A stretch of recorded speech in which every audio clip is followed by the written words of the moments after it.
everyone, and welcome to the second WAPC online learning event with Art Bohart. Art, thank you so much for joining us online today. So good to have you. Well, I very much appreciate being asked. Wow, yeah, it's great that you've agreed to do it. It's only the second one that we've done together with WAPC, and exciting you're up for the experiment. Yeah. And a warm welcome to everyone who's joining us online too. It's great to have you here with us live. And I guess I keep wanting to say this evening because it's not, it's a winter's night here in the UK. It's not that for everyone, and it's not evening for you either. No, it's just before noon here. It's an hour before noon. Yeah, it's a whole different time of day and a slightly different climate, I guess. Yes, yes. As we were talking before we started, it's fairly chilly here though, 50 degrees Fahrenheit. Yeah, So it feels a little like the kind of winter we get here. yeah. So you're starting to get your winter, and I think Yeah. we're looking forward to some serious snow here in the UK later in the week. So, yeah. Art, I guess we're here to talk about the client as active self healer and the role of empathy in the therapeutic relationship. I guess two things that you've been really passionate about and written extensively about over the Right. years. And I wondered maybe we could start by asking you to give us some ideas about your thoughts of the client as self healer. Would that be okay? Yeah, I think that it's really important to look at the client side and the field of psychotherapy, and I would even include person-centered therapy in that. Don't do that. Um, Yet, if you go back to Carl Rogers, it's so clear that the really prime directive in client-centered therapy is to pay attention to the client with the belief that it's the client who, as Roger said, knows what hurts and knows where to go to make things get better. Obviously, they don't necessarily know that at a conscious level necessarily, but the whole idea is of an organism that is built to learn and grow, and that you do best by helping facilitate that process as opposed to the idea of the therapist being some kind of mechanic who works on the client. And we got interested in this. I'll try to make this fairly short, but we got interested in this when we did a little research study years ago. And I was very interested in Genlin's work on experiencing. And I wanted to explore the idea that what we called experiential empathy responses would be more helpful than non-experiential empathy responses. So we did a little research study where we had um, people talk about their a real but not severe personal problem for a 1 hour session, basically. And they knew it was an experiment. And half of them got what we called experiential empathy responses, and the other half got non-experiential.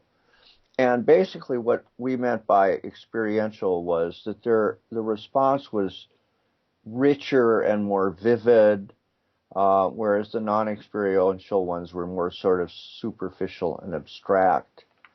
And in fact, that's what we found. The clients reported finding the experiential more helpful. They felt the session was more useful and so on. But the more important and unexpected finding was when we listened to the tapes was that the clients that got the non-experiential empathy responses actively and creatively worked with them to make therapy work. They didn't just passively respond. They then took an active role to make sure that therapy would work and go in the right direction. And more importantly and more interestingly is they did it while trying to save the face of the therapist.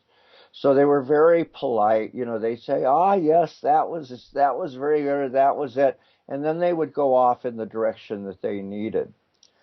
And that fit with a lot of David Rennie's research, where he found that clients were highly active, and a lot of this wasn't being shared with the therapist.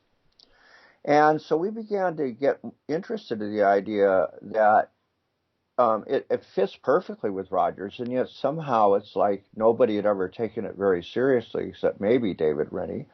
That clients really are active generative contributors to change, and then that fit with the whole idea of the dodo bird verdict, which was coming out about that time, that all therapies seem to work about equally well.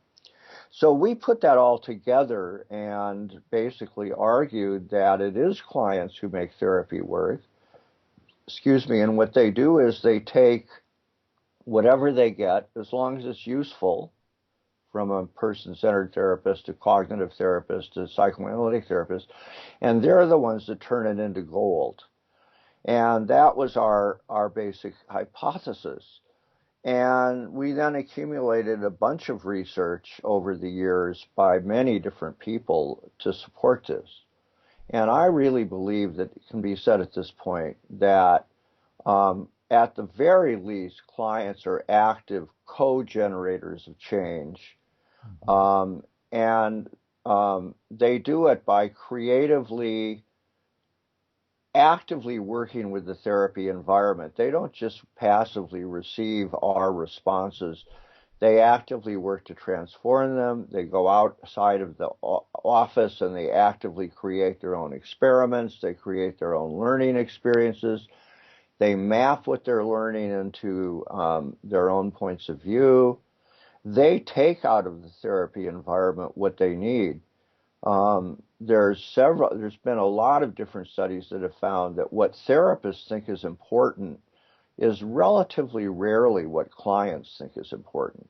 Often clients will say, it was when you said so and so that things really clicked for me.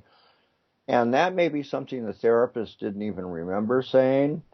In fact, if you have tapes of therapy, it may turn out it was something the therapist actually didn't say.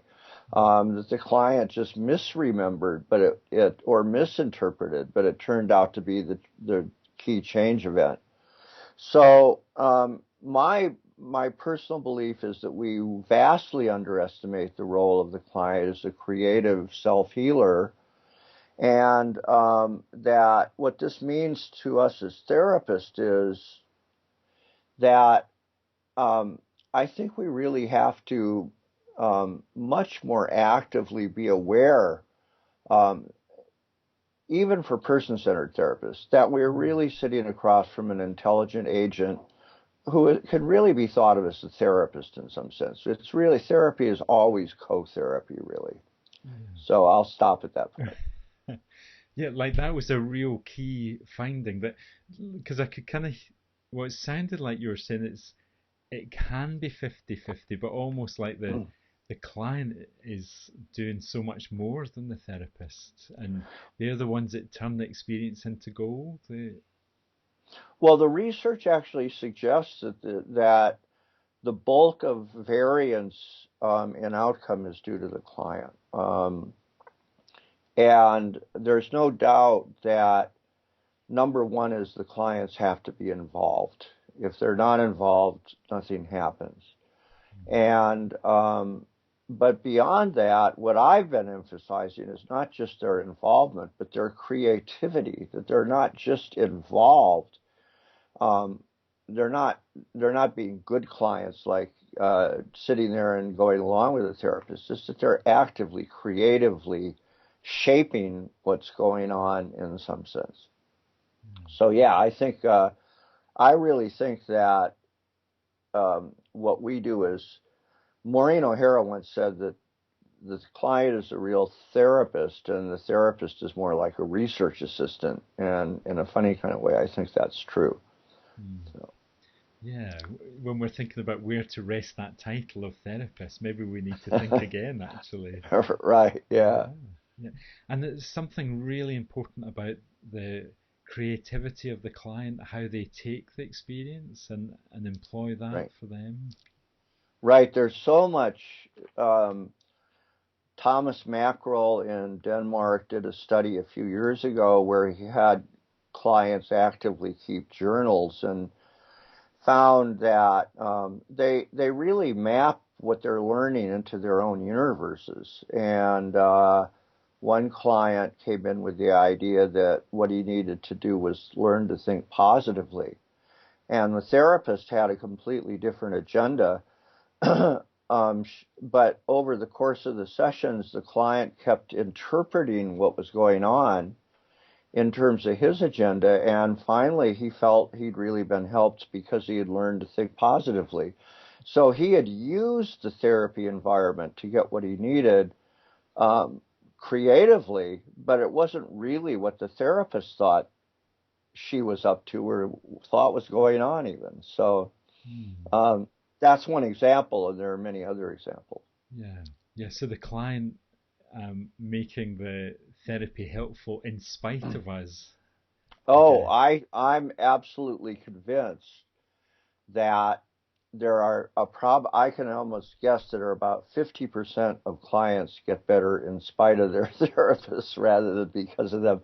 Um, I think that's one reason there are probably therapists around who really aren't all that good, but they have enough success because they aren't so bad that they get in the client's way, if you see what I mean. I mean, I think there are really good therapists that are really helpful, Mm-hmm.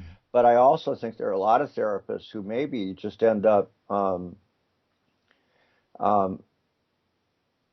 being helpful just by being there, even though they aren't maybe actively effective. And fortunately, many clients are able to use that to grow. That's my personal, more radical opinion. I almost have never said that to anybody, so but that's what I think.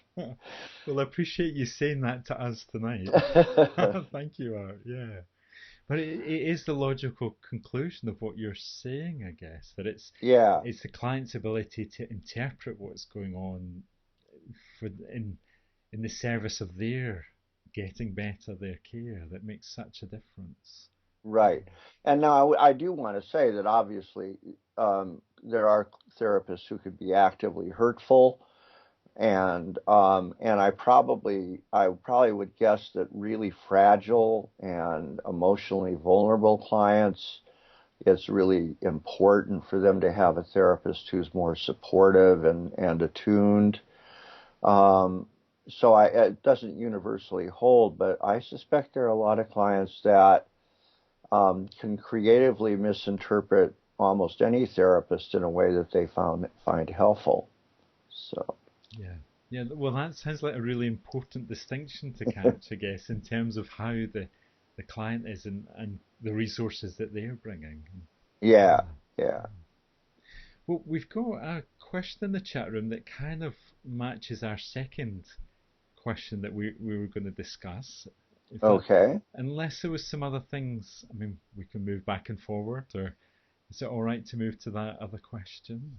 Yeah, and these three questions all interrelate anyway that we were going to discuss. So, yeah. Yeah, yeah, I guess they do. So saying, isn't that the point of client-centered therapy, to not get in the way of the client's growth by defining it outside the client's perspective? So I guess in that question, what I'm hearing, there's something about, oh yeah, so we need to make sure we don't get in the way.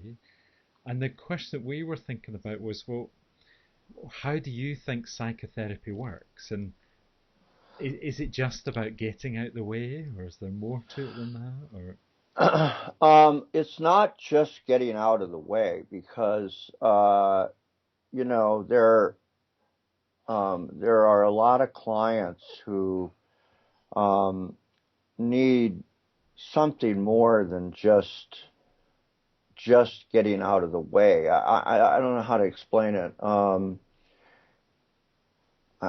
Well, maybe I should say what I think about how it works, and then I can answer that better. yeah, Um, this is less. The first part I said is more based on research. This part's more my own personal opinion. But my personal belief is that human beings, this does kind of come directly from Rogers. It's my own interpretation of the actualizing tendency, really. I think we are built with the capacity to learn and grow. And I think we have, I think Jevons called it a life forward tendency. And so I believe that under the right circumstances, we're able to creatively generate life forward movement. And I've actually called that self-organizing wisdom. We have a capacity for self-organizing wisdom. The term, I stole it from John Wood. It wasn't my term, but I think it's a really good term. And so why doesn't self-organizing wisdom work more often? I mean, why is it in everyday life that we don't use it more often? Well, obviously, we probably act unwisely half the time as a species. I mean, we certainly don't always act wisely. And it's my belief that self-organizing wisdom operates best in a certain kind of environment or space. And that's a space where, first of all, where threat is reduced. I don't think that our capacity for self-organizing wisdom operates very well when we feel defensive or under threat. It has to be an atmosphere where we feel pretty receptively open, and I really want to emphasize that idea of receptive openness. I think that it operates, I'm almost tempted to say, when we listen well.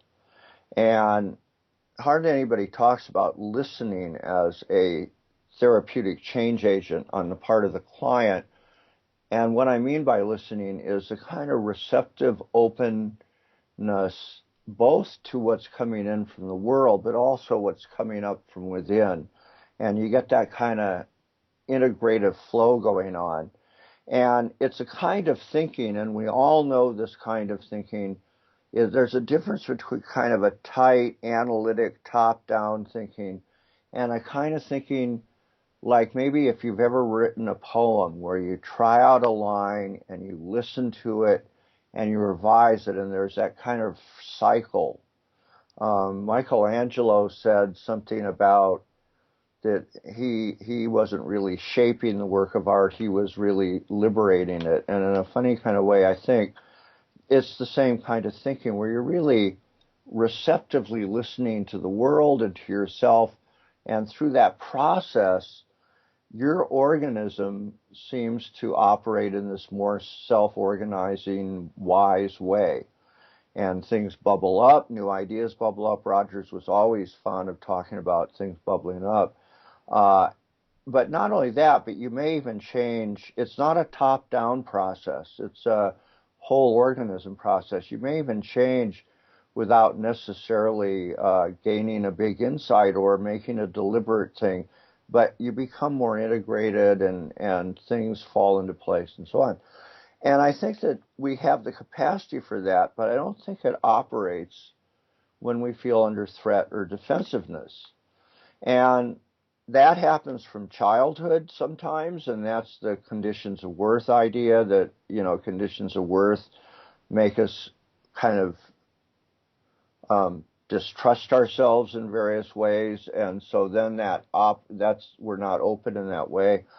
But it doesn't have to be conditions of worth in childhood. It can be a rotten boss at work. It can be under heavy financial stress that you feel very, very threatened.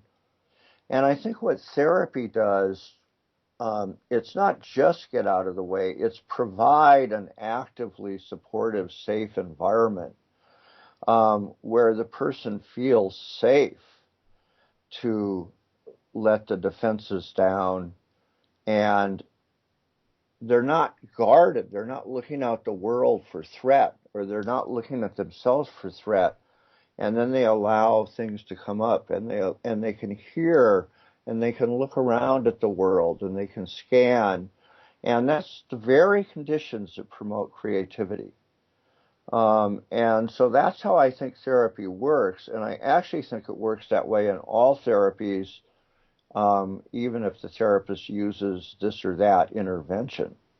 Hmm. So, in terms of, I will go on and now say something controversial, Okay. um, and which is that um, it goes back to the idea of really trusting the client. If we really believe that clients are active self-healers and we really want to trust them, then we also have to be in active dialogue with them. We have to realize that therapy is a dialogue of two co-creators working together. And that means that I don't think the issue of whether we should be in the client's frame of reference or the therapist's frame of reference is particularly important. I think that's frankly just not a non-issue for me. The issue is, um, can we be in our together frame of reference is the way I put it. I think a lot of David Murphy's work on mutuality, and in a together frame of reference where we're actively sharing. And you've been in this, and others, you've been in a dialogue situation where you bounce ideas off of one another, and both of you get into that flow state, that Hmm. receptive listening state. And so I don't think personally think there's anything wrong with sharing ideas or even offering interventions, as long as there's a receptivity and mutuality, where the client really knows and trusts that you really do see them as the authentic source of their own experience, and you're just offering something for them to use if they want to. And if you have that kind of relationship, then I think that then I think in some sense it's a sharing. And by the way, I would also say empathic responses are a form of sharing. Good empathic responses are also sharing. So I'm not saying um, that people who primarily do empathic listening and don't do anything else aren't in dialogue either. They are. That's another form of sharing. And I'm not saying you should be this way or that. I think you need to be the way that you find most comfortable sharing with your client. But if you have that mutuality going, I really think that then clients, their own creativity comes to the fore. And one last point, and then I'll shut up, which is that um, there are clients who really, really take to just being empathically listened to, but there are other clients who actively want to hear from you.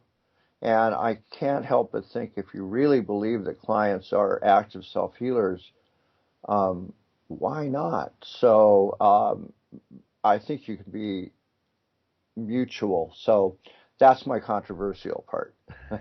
Wow. Yeah, I've really enjoyed that. What you said, I'm just kind of absorbing it in, and I guess the controversial bit in the person-centered approach is you're saying, well, it's okay to be yourself and to say how to say it in a way that is congruent with us as therapists. Yeah, with us and with the client. In other words, congruence with the client, if that makes any sense. Congruence between the two of us. A little bit like what's happening between you and me right now. Okay, we're in dialogue, Yeah, it's that kind of responsiveness that I think is so important. yeah, and I guess that's what you're seeing as the desirable state, as opposed to a desirable kind of response. It's to get into that flow state together. Yeah, as much as you can, and obviously it doesn't always happen, but Mm. at least if you're working towards, well, I don't like to say you're working towards that because I don't think you should try to make that happen. I think that's I think you should be fundamentally client-centered. And that means number one prime directive, be empathically in tune and listen. And that's the number one prime directive. And then everything else can flow from that. Mm. But I wouldn't ever try to make a flow state happen. I think that's a Yeah. bad idea. Yeah, that makes sense. And I can feel myself kind of going, "Oh, is that what we should be doing? This art? Is that you? Are you telling me this is what I can do?" And but it's like starting from that place of, well, where's Yeah, the client, and then to see what flows from there, and yeah, that self-organized wisdom or self-organizing wisdom, and the client starts to move, and I guess when that comes in the relationship, yeah, yeah. I think it comes, and I like Peter Schmidt has used the term co-experiencing. I like the idea that we are co-experiencing together, and so I mean, the best of all times is when there's a mutual creative dialogue, and great empathic responses are creative. I mean, they are when you hear something and you say, "Oh, and it's an empathic response, but it's really right on." That is right coming out of your own creativity too. So, mm, yeah, yeah, in fact, I would say sometimes it's something that's bubbled up in you. It's like, "Oh, and I yeah, get it. You're saying so and so," and mm, um, yeah. That isn't. I'm thinking about what you're saying earlier about that top-down experience. It's not necessarily that. It's coming from all of ourselves, I guess. right, exactly, Mm, yeah. mm. And is there something about that maybe in the person-centered approach we might be overly protective of clients? Is that?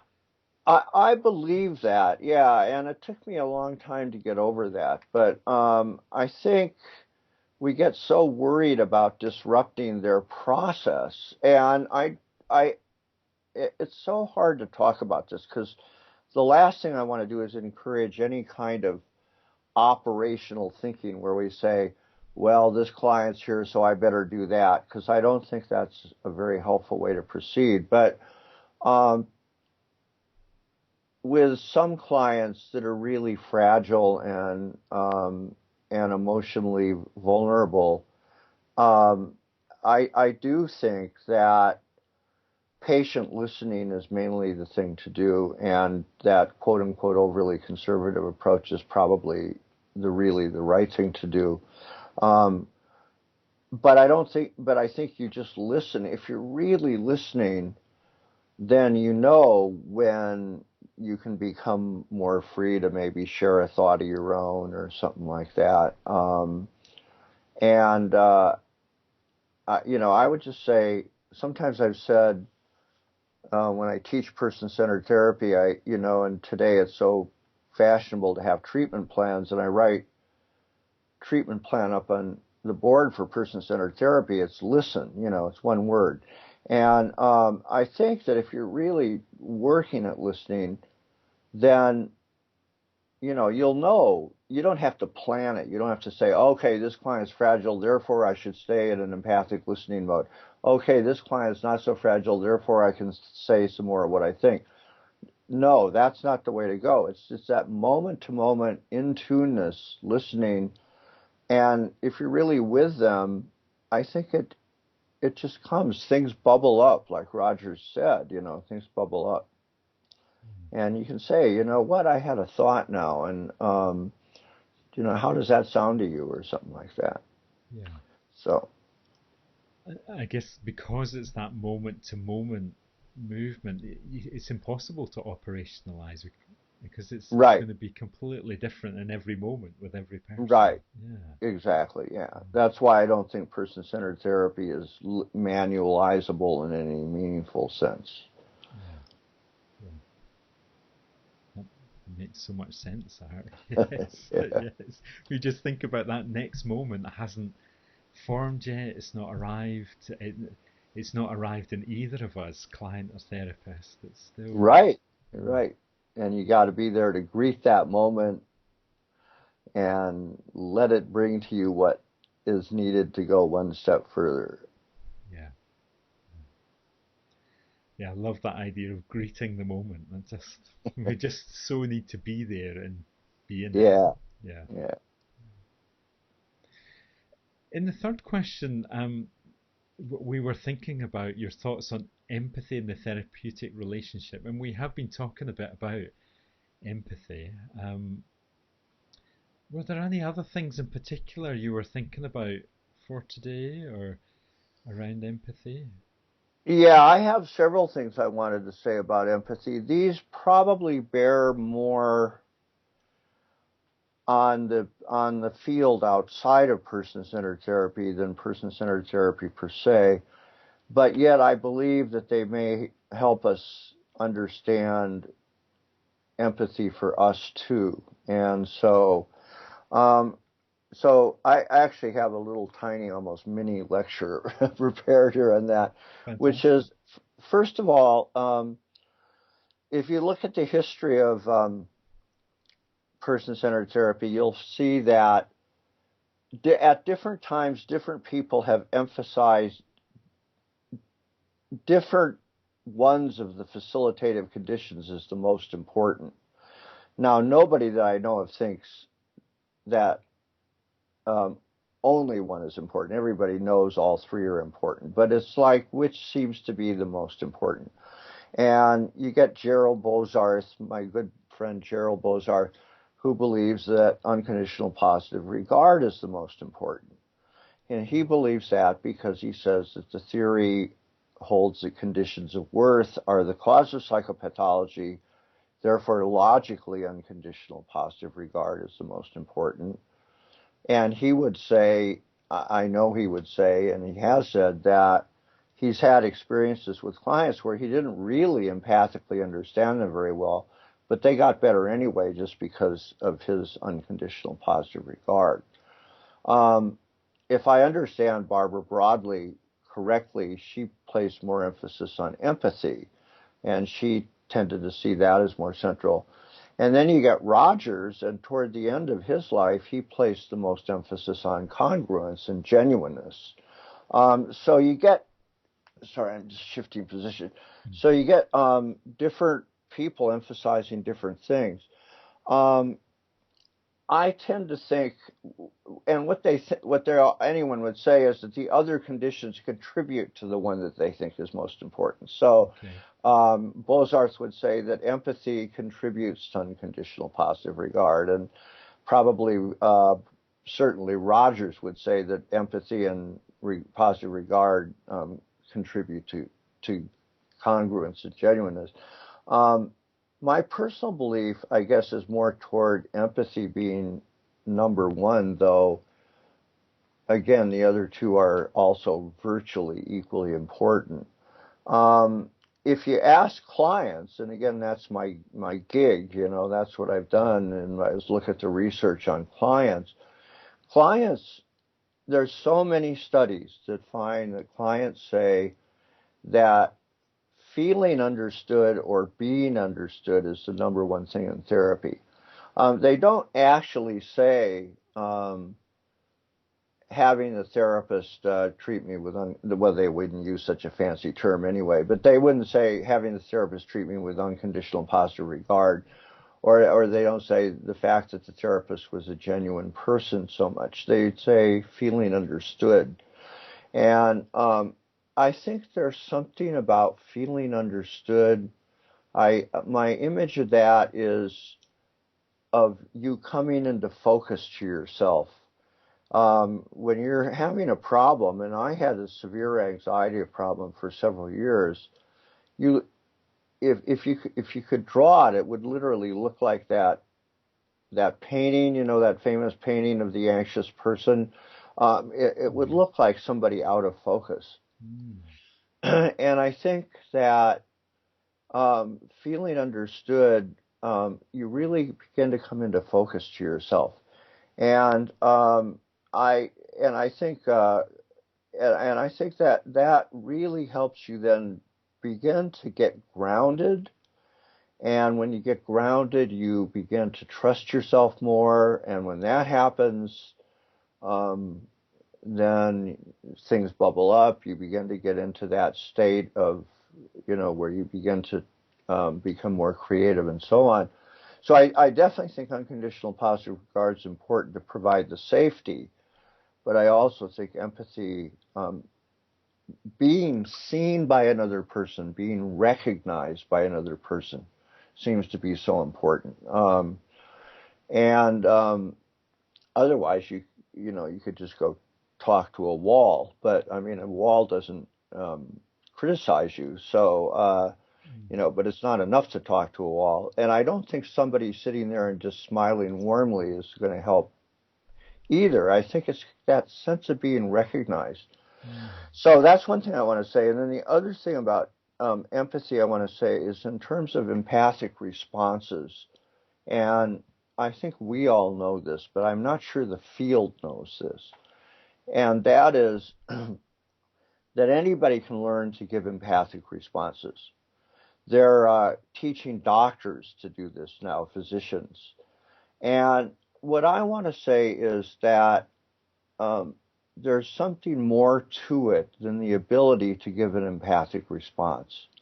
Now, an empathic response is where I recognize how you're seeing things in the moment. I recognize where you're coming from in the moment.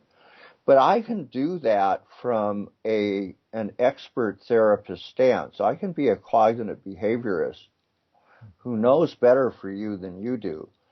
And I can still empathically respond to show that I understand where you're coming from, all the while planning in my mind what I'm going to do to make you better. Do you see what I'm I saying? do, I do, which is very different from how a person-centered therapist would be using Right, empathy. Yeah. exactly. And so even though the therapist is giving empathic responses and they're even showing that they understand where the client is coming from, there's something more to the way I think about empathy and we think about empathy that's really important. And that is that it's going beyond the response. And this is where I would bring in Peter Schmidt's ideas we really want to listen to the other person as a person. And this is where the idea of therapy as a meeting of persons comes in. It's a real meeting of persons. I'm trying to really listen to you right now when you say things and hear where you're coming from, not as an intervention or a manipulation, because I really want to know you as a person, if that makes sense, and because we're sharing. And I think that that's what's really important about empathy is this really genuine respect for another person, and that's where it goes hand in hand with unconditional positive regard, and recognizing the other person as a person, to use Les Greenberg's term, as an authentic source of their own experience, so that I'm not just understanding you so that I can tailor my cognitive behavioral intervention to make it most effective to you. I'm understanding you because I'm really trying to recognize and meet you as a person. So that's what I wanted to say about empathy, because I think that is vastly misunderstood in the field at large at the present time. So I guess that's all I have to say. So. Well, thank you for saying that and so clearly, Art. Yeah, I'm glad you've got a drink there. I was just noticing your throat sounded like it was getting dry. Yeah, well, that happens. Yeah, as you may know or others may know, I had tongue cancer a number of years ago, and I had radiation treatment, and my throat gets dry, and I begin to lose the ability to talk, and so on and so forth. So, yeah, so having a drink with you there is yeah, important. I have to. Yeah, I have to. Yeah. especially when we're getting you to work so hard here to give us these ideas. And I mean, just what you're saying about empathy, that like the intention behind it, just sounds Right. so important that it's not a tool so that I can get what I want from you. It's the Right. intention towards you. It's to like to know you and to be with you and vice versa. Right, and I would Yeah. say that is the intention. I think that's well put. That is the intention, and that's got to be the intention. Otherwise, it just becomes a technique. Mm. Yeah. And that sounds really important in terms of just really noticing those differences, why the person-centered approach cannot be manualized. It's Right, not you right, can take these conditions and just apply them as some kind of do this next. right. As a formula. Yeah, no, it's not an operational approach. It's not where you. It's not. I think of it as it's think of a lot of the other approaches, and I'm not putting them down because they obviously work, but it's not an engineering approach, and it's unique in that regard. It's truly unique in respecting the life thrust of the client and respecting the client as an active self-healer. Yeah, I think they're an active self-healer in all therapy, but we're the only ones who really put that center stage. yeah. Like that, I guess that philosophical stance then informs what the therapist does and how they seek to be in the relationship. It's Right, right, yeah. And seek to be in the relationship is a good way to put it. I think that's what we always are seeking to be in the relationship between two authentic sources of their own experience. yeah, it's a real beautiful way to describe therapy art and inspirational. You think, oh yeah, just really want to do that. And actually, I'm just noticing a question in the chat room where someone's saying, what can I do to catch myself more often if I have any other intention? And I guess that's what can happen for us. We can find ourselves up to other things or other. I mean, do you have ways where you kind of notice what you're doing? Or Um, that's a really excellent question because all of us, I'm sure, I mean, maybe I won't say all of us, I can't speak for everybody, but certainly for me, I got seduced for a while into that operational philosophy. And in fact, for a while, I thought I was what I would call a mechanistic Rogerian. And what I meant by that is I got seduced to the idea of using empathy responses to make this happen, or using empathy responses to make that happen. And I um, I got really cured of that real fast because it didn't work with real life human clients. And I guess it works for some people, but it didn't work for me. Um, and so you have to, I think of each one of us as a possibility generator. Each one of us is like um, each one of us is like a city, and we have all sorts of things going on inside. And so we will have possibilities being generated. We have voices inside. Uh, I have the voice of Aaron Beck, and I have the voice of Freud, and I have the voice of Les Greenberg, and of Gendlin, and of Rogers, and of all sorts of different people. And so um, there's a wonderful book, by the way, called After the Fight by Dan Weil. And Weil is not officially a person-centered therapist, but his work, Wile, I'll highly recommend it. But he's very person-centered at heart. And the book is a lot about the therapist process and about how he's working with clients and things aren't going well. And he says to himself, oh no, now what would um, Lloyd down the hall, who's a rational emotive therapist, he would have something to do here that would work better than what I'm doing, and so on and so forth. And then he talks a lot about repeat how to get centered again. And so it's absolutely natural and normal that that happens. So the first thing is um, practice being accepting of the fact that you are a circus inside, and that a three-wing circus, and that there's a lot of different things going to go on, and that you're going to screw up. uh, okay, that's one thing that Weil's book is so good at talking about, and and then I just keep repeatedly bringing it back to listening. Um, and but listening not only to the client, remember the best kind of listening is that sort of circle where you're listening both to yourself and to the client.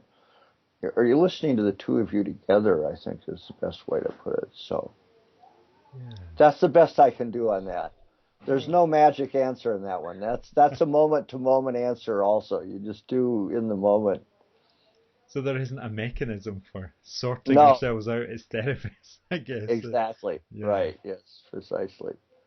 And I think that metaphor of the three ring circus is, as a human, there's so much stuff going on inside us, and just being kind of okay with sometimes that spills over and it screws up things for a while, or just, Right. yeah, Right. Yeah. to be okay with that. Yeah. Yeah. Well, because also out of that can people's creativity could come too. So Yeah. So somewhere in that three ring circus, or in either both of our three ring circus, there's maybe something just emerging that could be the yeah, right thing in that moment. yeah, yeah. Yeah. So not to throw it all away. And Right. Exactly. there was a question a little bit earlier in the chat room that we didn't get to, but it felt important about supervision and offering supervision and thinking about doing that from the perspective and the intention of seeing the supervisee as a self healer. It feels like an important question. I'm also kind of holding that sense of this supervision in the States and over here in the UK, maybe where that has a different flavour, or I mean, I guess that's. That well, I'll try to answer that in two different ways because um, most of the supervision I did was in internship classes at the university I taught at. And I was teaching students who were operating because we had a program where they could choose their own orientation. So there were a lot of students operating from different orientations. And so I wasn't supervising just person centered practitioners. And so certainly, nonetheless, I would say in some sense what I've said fits, which is that, yeah, you think of the supervisee as, if not an active self healer exactly, as an active grower, active creative generator of understanding and growth, and your process is to be with them and facilitate that. And facilitating that may include offering your own thoughts. So, if I'm supervising a budding cognitive therapist, and they talk about a challenge of a dysfunctional thought that didn't work, I might give my own thoughts on that, and but it wouldn't be like as me, the expert who knows better. It would be me like, okay, and now what do you think? How does that sound to you? How does that resonate with you? And if you really have the right kind of relationship, they will say, well, no, it's not like that exactly. It's more like this. So they won't necessarily just swallow it, which is what you don't want. If I was just doing pure person-centered supervision, I think I would try to be toward a more pure person-centered therapist, getting them to talk about their client and then trying to empathically understand where they're at, and through that help them develop their own understanding. I thought when you mentioned that, I thought of a story that Dave Mearns told me once, which some of the listeners may have heard about, when he was being supervised by Rogers, and he was working with a very difficult client, and he described it to Rogers, and Rogers said, so do you know what you're doing with him? And Dave said something like, I haven't a bloody clue. And Rogers said, that's all right then. Um, and I think now that's not an empathic response. That's actually a therapist's frame of reference response. But I think it's a lovely response because it's very validating, and it's very trusting, and it's acknowledging the fact that sometimes you don't know what you're doing and nobody knows what they're doing, and you're just supporting them through the dark place. So I like that story, so I had to throw that in. Didn't know if it fit or not, but Well, I hadn't heard it before, and I love it. Yeah, like this, we can maybe relax from that always needing to have a sense of where we're going or a treatment Right, plan or yeah, right, yeah.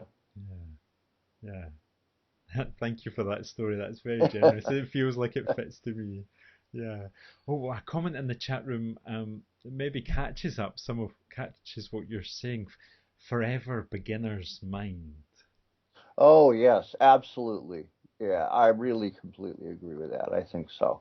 Mm, That's a if you can do that, and it doesn't mean you can't use your knowledge because you use anything you can to help understand your client and be with them, but beginner's mind means I don't know.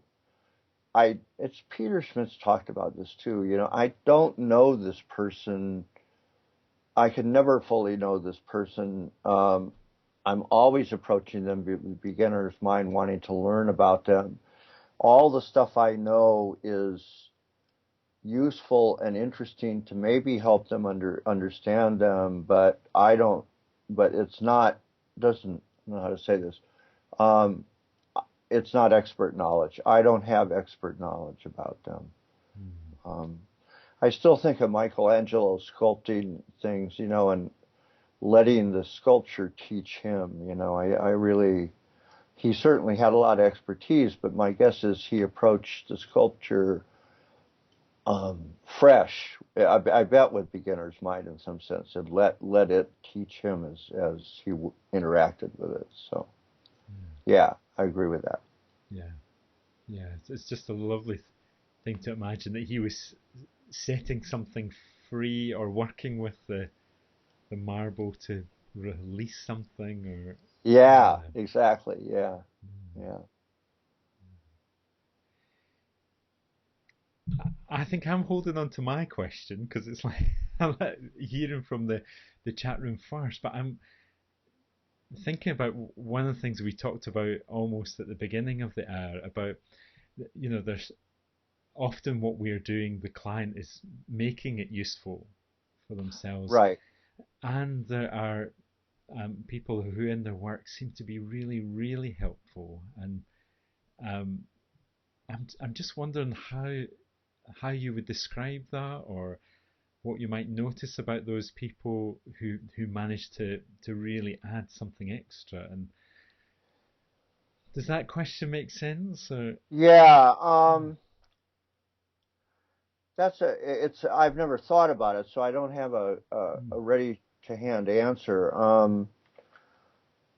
I was first going to say that you would probably again expect it to be more clients who are somewhat less vulnerable, but then I mentioned Thomas Mackerel's dissertation earlier. I thought of one of the clients he studied who she was an adult child of an alcoholic, and she went into therapy. The therapist was an existential therapist, and she went in. This was in Denmark, and she went in believing that she was going to the rats, which apparently in Denmark means going crazy. She thought she was losing her mind. And as far as I can tell, the therapist didn't really do much in the first session um, in terms of active trying to change her. It was probably more empathic listening and connecting. And she came out of the session and and became incredibly creative after one session. She went and she dug up her brother, who was, obviously also an adult child and alcoholic, and she sat him down, and the two of them compared notes, and they discovered that they both had a lot of self-doubts, and it was probably due to their parents. So she created her own therapy. She also found another adult child of an alcoholic and did the same thing. And through all this, she was, realizing that a lot of her problems were not her personal, but unique to, were due to the kind of background she had. And it was like the therapy liberated her creativity. It was one session, and she was a vulnerable client right at the start. So I honestly don't know. I'm sure, I genuinely can't answer that. It's an excellent question, but I have to think about it more. I I certainly would be aware of the fact that David Rennie's found that a lot of clients get all sorts of insights which they don't share with the therapist. And I I guess just, I don't know. I guess just keep an eye out for creative thoughts they have, little tiny creative thoughts they have, and latch onto them sometimes. Maybe I'm not doing a good job with that question. That's I have to think about that one. Well, I've put you right on the spot, and I mean, I always think I wondered, and maybe it's a bit unfair to put the question the other way around, but like the things being that you've been describing for the last hour, like in the moments that we're able to be in that place with the client, be in that place with ourselves, Yeah, to the extent that we're able to do that, we become more helpful. And I just noticed you saying about when we notice those creative moments yeah, and then not letting them slip past can make a big right. difference. Yeah. Yeah, and um, yeah, I would say that. But again, that comes down to then just being really listening and in tune, which is the prime directive as far as I'm concerned, anyway. So Yeah. Well, I think that's what's so tantalizing and in some ways difficult about the approach, to really become fantastic at it, if that was the right, I mean, that doesn't feel, if that's not the right expression, but like there isn't actually a way to do it. It's being in that moment or something, and right, yeah, and I also want to caution anybody out there who thinks, it means also being willing to stay with all the moments when things are incredibly clunky, when they're not going smoothly, when you feel incredibly out of tune, when you feel like everything you say is wrong. You know, yeah, um, yeah. Oh, I really appreciate you saying that because those can be the hardest times with clients, can they? We just think every time I open my mouth, I just think, oh no. right, exactly, yeah, Yeah, yeah.